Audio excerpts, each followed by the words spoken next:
दोस्तों, सुकून एक ऐसी चीज है जो आप कहीं से खरीद नहीं सकते। सुकून पाने के लिए लोग क्या क्या नहीं करते, लेकिन वो भूल जाते हैं जिस सुकून की तलाश में वो दर दर भटकते हैं वह तो उनके भीतर ही होता है। मैं जानता हूँ कि इन बातों को समझना थोड़ा मुश्किल जरूर है, लेकिन ये कहानी उसे आसान बना देगी। अक्षय और अजय ये दोनों एक गांव में रहने वाले दो दोस्त थे। अक्षय एक साधारण से परिवार का लड़का था और अजय की आर्थिक स्थिति उससे थोड़ी बेहतर थी। अजय का परिवार एक बड़े अच्छे घर में रहता था जो शहर से थोड़ा दूर लेकिन एक सुकून भरी जगह पर था। अक्षय का घर अजय के घर के तुलना में छोटा था, इसलिए वह हमेशा उसके घर से बड़ा घर लेने के सपने देखता था। समय बीता, अक्षय और अजय दोनों बड़े हो गए। अक्षय अपने सपनों का पीछा करते करते एक प्रॉपर्टी एजेंट बन गया। उसने अच्छा खासा पैसा कमाया और शहर में जाकर एक बड़ा घर लेकर उसमें रहने लगा। जब समय का पहिया घूमता है तो सब उलट पुलट कर देता है। जहां पहले अक्षय अजय जैसी जिंदगी चाहता था, अब अजय को अक्षय की तरह जिंदगी जीने की चाहत होने लगी।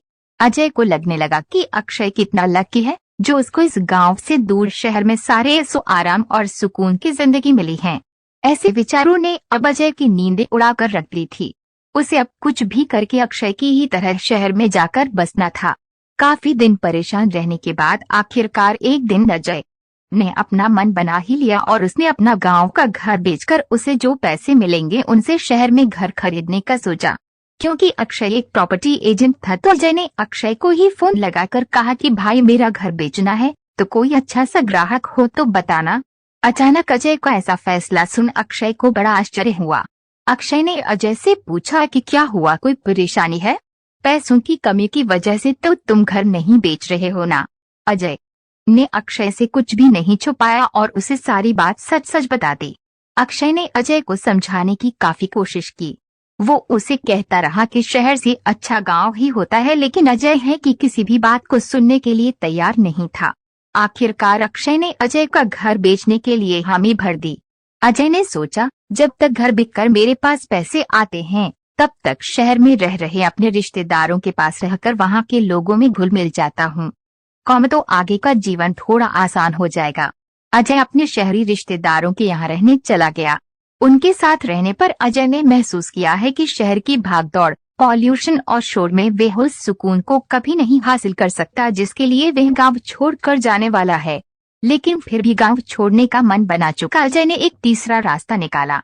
उसने सोचा वह ना ही शहर ना ही गांव में बल्कि शहर से कुछ किलोमीटर दूर किसी घर में रहेगा और वहीं पर सुकून की जिंदगी बिताएगा। एक दिन अजय ने अखबार पढ़ते पढ़ते एक विज्ञापन देखा जिसमें ऐसे ही किसी घर के बारे में लिखा था जिसके बारे में वह सोच रहा था। घर जो शहर से कुछ किलोमीटर दूर था। अजय ने अक्षय को फोन लगाया और उसे कहा कि वह अपना गांव का घर बिकने के बाद इस विज्ञापन वाले घर को खरीदना चाहेगा, इसलिए वह उसके मालिक से बात करके रखे। अजय की बात सुन अक्षय फोन पर ही जोर जोर से हंसने लगा। अजय को कुछ समझ में नहीं आया कि अक्षय क्यों हंस रहा है। तब अक्षय ने अजय को कहा कि वह विज्ञापन उसी ने अखबार में दिया है और वह घर जो वह खरीदना चाहता है वह कोई दूसरा नहीं बल्कि अजय का खुद का घर है। अजय को भी ध्यान आया कि उसका घर भी तो शहर से कुछ किलोमीटर दूर ही है और वह बेवजह ही उस चीज को तलाश रहा था जो पहले से ही उसके पास है। दोस्तों, ये कहानी सिर्फ अजय की नहीं है, ये कहानी है मेरी, आपकी और हमारे आसपास रहने वाले सभी लोगों की जो कभी ना कभी अपने पास जो है उन वस्तुओं का मूल्य नहीं करते या फिर जो अपने पास है उसकी कीमत कम मांगते हैं। पूरी कहानी पढ़ने के लिए आप